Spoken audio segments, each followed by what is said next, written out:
pada tingkat kepercayaan 95%.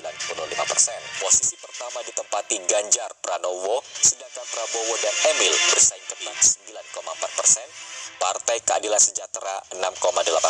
Riset and Consulting, posisi pertama ditempati Ganjar Pranowo, sedangkan Prabowo. Responden yang memilih Ganjar merupakan pemilih dari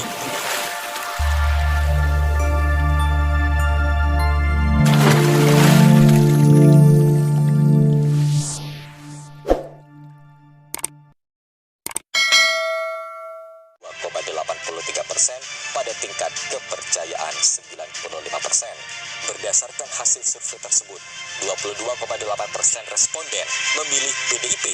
Sebanyak 44,7% di antara para pemilih PDIP itu menunjuk Ganjar sebagai capres dan hanya 4,8% yang memilih Puan. Sisanya, ada yang memilih Gubernur DKI Jakarta Anies Baswedan, Menteri BUMN Erick Thohir, Ketua Umum Partai Demokrat AHY, Menteri Pertahanan Prabowo Subianto, Gubernur Jawa Barat Ridwan Kamil, Menteri Pariwisata dan Ekonomi Kreatif Sandiaga Uno, Menteri Sosial Tri Risma Harini, serta tidak menjawab. Ganjar pun menjadi tokoh dengan elektabilitas tertinggi dalam pertanyaan survei yang mensimulasikan 10 nama. Elektabilitas Ganjar berada di angka 20,6%. Di bawahnya ada Anies Baswedan dengan 17,8% dan Prabowo dengan 17,5%. Terkait elektabilitas partai politik, hasil Carta Politika menunjukkan hanya 7 parpol yang melewati ambang batas parlemen 4% jika pemilu diselenggarakan hari ini.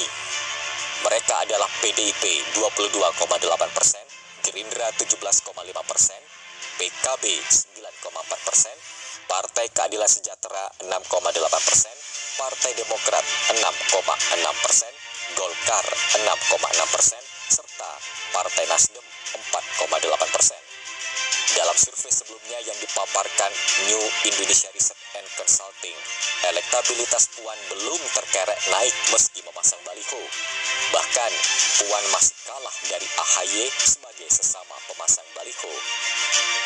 Survei dilakukan 21 hingga 30 Juli 2021 kepada 1.200 orang responden yang dipilih secara acak dari survei sebelumnya.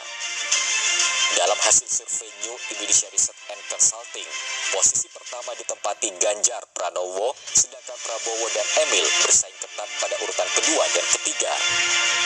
Hasil survei terbaru disampaikan oleh Lembaga Survei Nasional Carta Politika Indonesia. Mereka merilis terkait dengan tingkat elektabilitas para tokoh atau pejabat publik di Indonesia.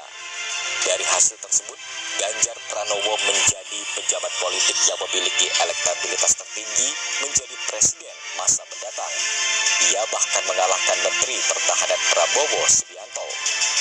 Direktur Eksekutif Carta Politika Indonesia Yunarto Wijaya mengatakan, berdasarkan temuan pihaknya melalui survei itu, nama Gubernur Jawa Tengah itu memiliki banyak pemilih. Bahkan dominan responden yang memilih Ganjar merupakan pemilih dari PDIP.